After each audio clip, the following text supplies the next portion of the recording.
ได้ธรรมดาได้เราก็เป็นในห้างมาได้ลูก2ลูก3แล้วติดต่อมันก็เคยเฮ็ดมาพอแห้งแล้วในครอบครัวเราน่ะบ่แม่นเราบ่เคยเฮ็ดดอกฉันนะเอาดูลูกดูเมียต่อแล้วเช่นไหนปะชิมบ่หาบัดบ่เป็นอยู่ผู้เดียวเอาแล้วคันว่าไผเป็นมาแม้มาอยู่ผู้เดียวนี่เขาสิมอบให้บ่ให้ขายให้หยังไดอยู่คือข่อยนี่แม่นอยู่บ่ได้ตุฮะมันบ่ว่าบ่ได้แล้วคันว่าอยู่ได้เนาะค่อยบ่ให้ได้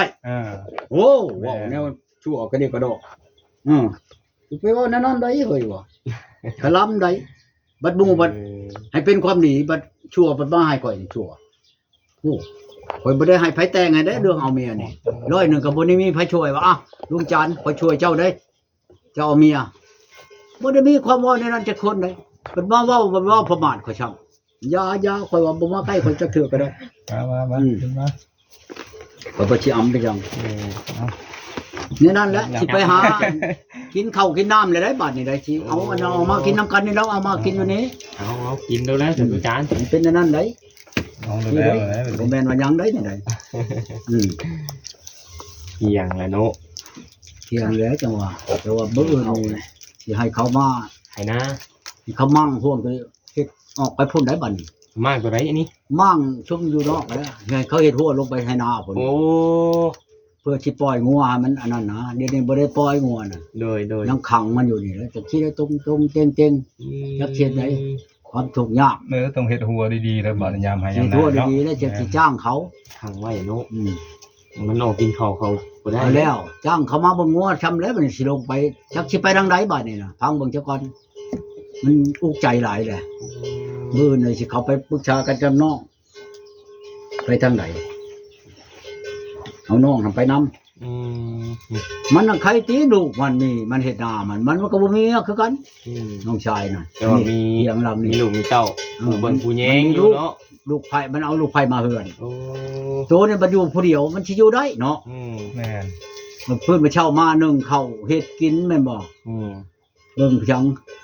คันว่าเฮามันทุกข์ยากอะลีก็ใครดอกบ่โอ้ยซำนี้ข่อยบ่ได้ว่าทุกข์ปานใดเด้ซำบ้านซำเมืองอยู่ไดก็บ่ว่าสิลื่นบ้านลื่นเมืองก็บ่ครับ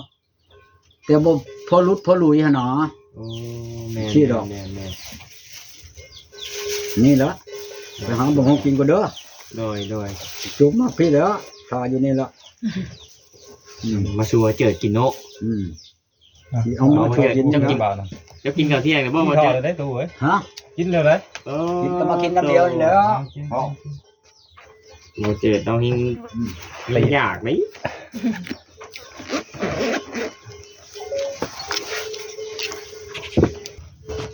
ชัวเอาเลยเอาแค่ไหนกินมาเลยเอามาแกงหน่อไม้นี่ดิแกงหน่อไม้เช้าชันแต่วานนี่พุ่นได้นี่เอามาก็ธรรมดาได้เนาะนี่ทุนเราแกงแคบนี่ได้มาแม่กินข้าวน้ำเดียวให้มาเขามาหนาเฮ้ยให้กินแม่บ่แท้กินโหดตัวจานเอาแล้วชัวนั้นเจ้ามาแต่เฮิงได้เจ้าเนาะกินข้าวง่ายมาบ่เจิดมากินเอามาเอาเล็กไม้นะเท่าแกงน้ำไม้ภาษาแกงเห็นแต่ว่านี่ยังบ่เบิดอยู่บ่ได้บูดได้ผู้เดียวกินนี่เนาะเป็นเท่าอุ่นกินนี่เนาะมื้อนี้บ่ได้มาบ่ผู้สาวตุสาวสัตว์บ่ได้มาเราออกไปนานแล้ว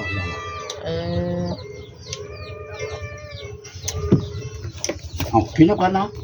กินมาแล้วเดี๋ยวแมวเราหลายเลยเนาะแมวตุ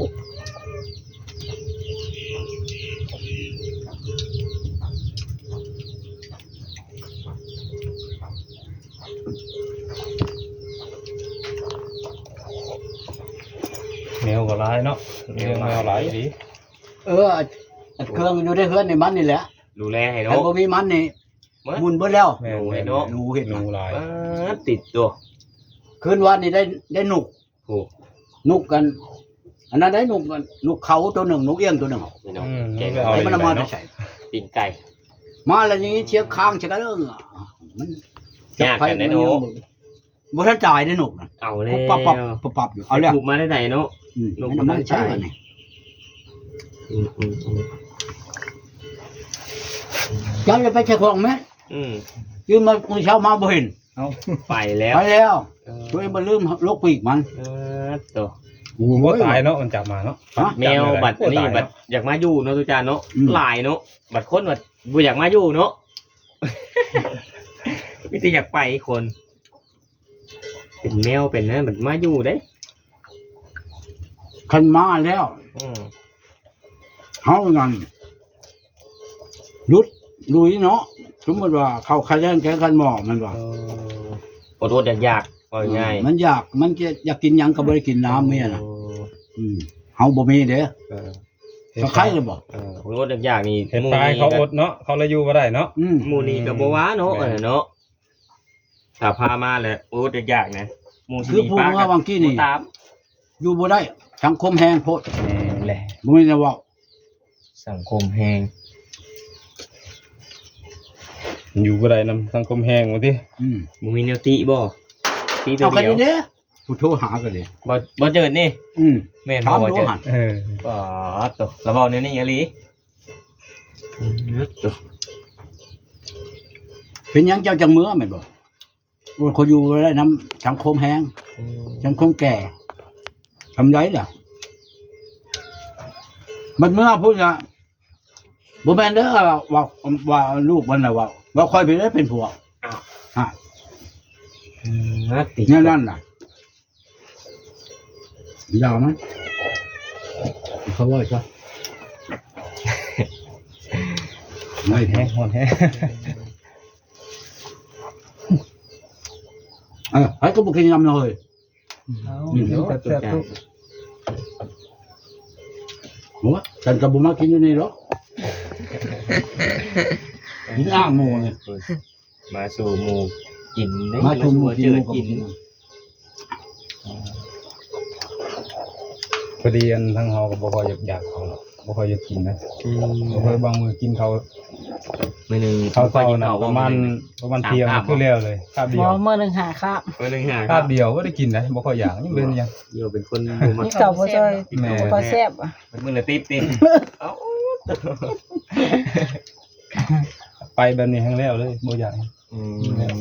ย่าแล้วบัด กิน นี้ น้ำทีเดียวแล้วโลด ออกมาอีกคำหนึ่งช่องคำนี่สิไปลูกไปผู้เดียว โอ้ บ่ให้ไผเว้าให้ สิไปหาเองเนาะ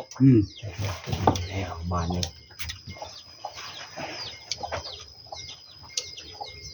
ไป บ้า หาเมีย อี เอง นี่มันทุกคนแหละเที่ยวมาจอดรถมาลุ โอ้ตุ่ม ในหัวมันบัดนี้เฮ็ดคือใบเก่าน่ะ ปงกินสอดแล้วมาโลดโอ้ บ่บ่งได้ ผมพาปงบ่ เอามาก่อน เขาชิมานะบ่ตูจานสินสอดบ่ทันปง บ่ได้อยู่ โต เสียงมันเครียดเขารอดฮะ ว้าวคาแก้วชินรองเท่านั้นเท่านี้แหละนัดหมายมือถอกแล้วมาเนาะโอ้โตธรรมดาเด้บัดสิไปเอาทางไหนบัดนี้เอาทางเงินอันนี้บ่ บ่ทันบอก โอ้อย่ามาทาง FC เพิ่นแนะนำน่ะสูงขาวยาวรั่วบ่เพิ่นบอกจังได๋ ทางมีแต่คนงามๆได้เพิ่นบอกนะ หาบ่ได้เมียเลยเจ้าถ้าสิเอาคือเราบอกรอตัวใจสิมีอยู่บ่เจ้าว่าสิหาได้อยู่บ่ บ่ได้ บ่ได้อยู่โลด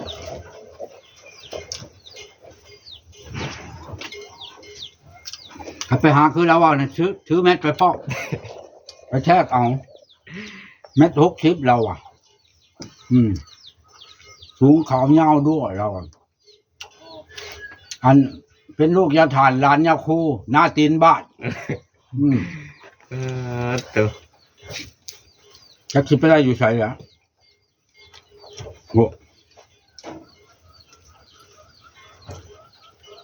ถ่ายใหญ่อึกหวาบ่ล่ะบ่ครบสุดเลยนะแนวเป็นไปบ่ได้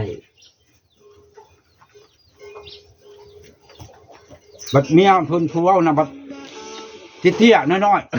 ๆเอาแล้ว ได้แต่บอกหมู่เนาะ แล้ว บอกหมู่บ่ได้ว่าตัวเองมันบ่ได้ หาบ่ได้แหน่เรากันนะตัวผู้ใดที่หาได้แนวนั้น บูดแล้วแกงใหม่ชุ่มแล้ว ไปกินเด้ตุจานเด้มันเสียอะไรก็ได้ท้องเสียได้ มันสิพิษท้อง อืม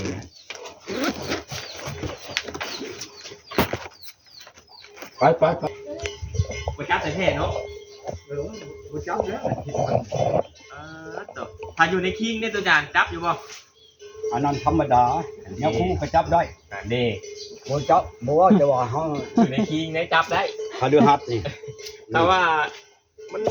อยู่ ของแนวมันเด้ อยู่นอกคิงแล้วบ่จับได้ บ่จับเด้อของแนวมันนะน้องเด้ ตัว จันกายักคู่บ่ลินไม่ออกก็ย้อนตัวนี้แหละกันหาตามันลินได้ สักให้เมียอีกแนวเมียสิแพงบ่เจิด เห็นบ่ในคลิปในไลน์ก็มันเจ้าบ่เห็นบ่ยักคู่ลินไม่ออก เห็นข่าวเนาะตุจานเนาะ มันข่าวได้เห็นคนอันนั้นแหละตำรวจจับยักคู่ลินไม่ออกนี่มันก็หลายร้อยคนแล้ว อยู่ไทยบ่หลาย อยู่ ได้ ลาว ข่าว ก็คือกัน ได้จนได้ลูก เอาแล้ว ในบ้านคอยนี่ก็ มีบ่ กับผู้หนึง ที่นี่ก็มี เงิน เนาะ ไกลวัด เอาแล้วบาทนี่ ผู้หนึงนั้นชิกออกมาแล้วจังเอากันเลย ตัว ผู้ที่สองนำจนมันยิงมานมีอำหอมไปอย่าง บ้านหัวคำนี่ก็คนไต้เวียงจันทร์ผมมาบวชอยู่ในหัวคำเอาไม่ออกก็ไปนอนอยู่ในอันชิมมันพุทธิ7 มื้อเดี๋ยวเอาไปสั่ง7 มื้อ เห็นบ่มีเนาะตุจานเนาะ เอาก็มีนั่นแหละ คอยยกมือหน่อยครับเดี๋ยวปรับเดียว จานไปสั่งเขาไปเห็นแล้วเห็นอยู่ชิมพุ่นเขาไม่ออกขึ้นบ่หันแหละ แปลกเด้อเนาะ เอาแล้ว นี่ออกไปขึ้นไปยังอยู่สิบเนาะ ยักษ์คู่นั่นใครอันคันพระนั่นคันพระดินจีน่ะเชื่อหลีพระหัวโลนเชื่อธรรมดานี่โอ้โห ตัว แต่อยู่ในคลองวัดคลองพระทรงองค์พระเจ้าอยู่ในวัดว่าเนาะไม่ออกในบนให้เลี้ยวเบิ่งฮอดย่างชามอยู่ถ้าขึ้นเบิ่งหันแหล้ว โอ้ เพราะมัน เป็นในไหนตุจานถ้าว่าเดี๋ยวเบิ่งยันขึ้นน้ำบ่ จักแล้วเพิ่นหักเว้าในนั้นเนาะต้องปันละถึกละชิกเพิ่นว่าดอก โอ้ยันมีกิเลสตัณหามันขึ้นมาเลยเนาะ ก็แล้วมันก็หลายอย่างแล้ว เอาเลย เพราะนั้น จักเพิ่นสิไปเว้าอันจอบอ้อยกันอะไรจนว่ามันยิงจนมานก็มีนะมันก็สิคึกใช้กันนั่นแหละว่ายักษ์คู่อยู่ในวัดว่าบัด โมเมน มีเงินไม่ค้ำแม่นบ่ โอ้ตัว บัดเป็นยิงกันผู้อันที่ว่าอยากได้น่ะก็อยากได้เงินได้ค้ำแล้วมันแต่ตัณหาตามืดใช้กันนั่นนะว่ามันจังเป็นแน่นั่นมันก็หลายอย่างหลายอันนั้นอันใดคันว่าสิรูปใช้กันโลดนี่สิบ่มีดอกคันบ่เว้ากันซะก่อนยังก็ดีแม่นแล้วว่ะ โดย คันว่ารูปใช้กันโลดนี่เพิ่นก็ว่าคมคืนแม่นบ่ในนั้นได้เรื่องหยังก็ดีคือเฮาอยู่ผู้เดียวว่านี่แหละนี่เฮาจะว่าคันว่าบ่พอมุกพอใจแล้วมันยิงผู้หนึ่งผู้เดียวบ่เขามาเอาเฮาเป็นโทษได้เฮาเห็นเลยได้บ้านหัวคำนี่จนว่าความกันฮอดเมืองพุ่นฮอดแขวงพุ่นหมอนั่นน่ะเขาไปถ่ายนี่แหละเนาะถ่ายนักนี่มันนอนถ่ายบันในบ่อนเดียวหันละวะเรื่องไหนหมอนั่นมันอยู่ทั้งนาอยู่ทางหน้ามันยิงนั่นเขาไปก่อนเด้มันอยู่ทางหลังพุ่นน่ะหมอผู้หญิงนี่มาทางหลังมันบ่มากับปืนกระทายแล้วบัดแลนออกมาก่อนหมอผู้ชายนั่นเด้เขี้ยซะบนถ่ายน่ะที่เอาควักเขี้ยจักแม่นความเป็นยิงจักแม่นทั้งผู้ชายแล้วแล่นออกมาออกมาแล้วโอ้ยตาน่ะกูมันค่อยจังซั่นสิไหมบัดนี้ละไหมเราบ่ฮับบัดนี้เราบ่ได้เฮ็ดว่าความกันจนฮอดเมืองฮอดจักฮอดใช้ได้ถามเขา เป็นได้เสียบ่เป็นไร เชียร์กับพาทองเพิงชองแล้วเราเชียร์เบิดเด้อได้เชียร์ สวยแฮงเราเนาะ ของเราบ่ได้เฮ็ดหยังตัวเองนั่นอยากเอาเรื่องกับเรานะในนั้นได้เรื่องหยังก็ดีเรื่องอันนี้จะว่ากันว่าบ่จริงใจแล้วบ่ให้เข้ามาจักมาเอาโทษกับเฮานี่บ่ได้ได้คันมันบ่เห็นหุ่งแล้วพาเฮาพันหัวรู้ได้บอกเท่านี้รู้ได้ไปคือกันนั่นแหละกลางค่ำกลางคืนคือกันคันสิเข้ามาหาเฮาต้องห้องอยู่แต่ไกลเห็นบ่คืนมื้อนั้นน่ะขี่รถตื่นๆมาจอดในอันประตูน่ะบ่แลขี่เมื่อเลยเฮาบ่จักจะชื่อได้เฮาจักเฮาเอาโทษแล้วได้หมอนั่นมาหยังมาบ่ห้องบ่ขานเลยขับรถออกเมื่อรถเฮ เขาโทรบอกบอกบุญเขาทาบอกบุญมันบัด คล้ายๆกับ มันบ่ได้น มา อน เบิ่งลาดเหล้าเนาะตู่เนาะ อืม มาบ่ห้องบ่หยังมันบ่ได้ เอาแล้ว มาต้องห้องต้องถามกันว่า ยามมายืนก็ได้ เห็น เจ้า ข่อยอยากได้นั่นได้นี่ก็ คือ ถา มืด ม แท้ บ่แม่นเฮาที่บ่อันนั้นคือกันกับบ้าคืนนี้เนาะโอ้ยมาโอ้ยหาในทอน11 โมงแหละเฮาก็ไปยันหมู่น่ะตายเอาเป็นหมอจำได้แหละตายก็ตายอันคือกันกับยาคูนะตายนำเทียนคูเดียวนั่นแหละ จาก เอา ห มุ มู่ นไป สิ ใช้ก็ได้ไปคือกันกับเฮาแล้วก็เทียนคูเดียวคือกันนั่นแหละ ตั้งแต่คิดบ่ดีบ่ร้ายออกไปวิทย์เพื่อนแล้ว อืม เนาะตุจานแล้ว คือ แหละ มานี่เฮาถามไผเอาว่าบอกว่าผู้นั้นผู้นั้นมากับไผผู้นั้นเขามาโลดไขประตูเขามาโลดว่าด้านใครอยู่อันนี้มาขี่รถตุ๊ดที่ว่าเฮาบ่ฮู้มื้อเฮาก็รู้ว่าไขประตูปรับไปแล้วผู้ขี่รถไปผู้เฮาโทรใจบักบุญผู้อยู่หนทางมันบัดบ่รับมาหยังมาบ่มีหยังนั่นแหละ มาบ่ หาบักกระทุนเฮายิงใส่ถือขัวถือตาบอดตาเจ้าไปแล้วเห็นไหนบ่เอาโทษกับเฮาบ่เห็นว่าอยู่ในมีอยู่ได้บักกระทุนยิงได้สิเว้าได้เป็นอันนั้นแหละจังหวะหาเจ็บปวดโน่นคันแหละเพราะว่าเมื่อหาลูกหาเมียเพราะว่าสิเว้าไปในใหม่แล้วโอ้ยคอยห้องถามแล้วอยู่เพราะว่าห้องถามพี่แม่พี่ช่าง ห้องทำเพียงตามพ่อ เพลงได้เนาะ เพิ่นว่าพ่อเพิ่นจะบ่จังเขามาหาน่ะมันจะค่ายได้เฮ้ยบ่เป็นบ่จังค่ายได้คันไม่เวียกกับเท่าห้องถามกันคนนี่คือกันกับอันโทรมาแล้วมอดปรับโทรคืนมิเชม้อยชิดเถื่อเช้าเถื่อกับเชยม้อยโทรมาพี่จังก็มีเวียกแล้วว่าจังโทรมาบัดเฮาโทรกลับแล้วบัดมิจฉาโอ้ย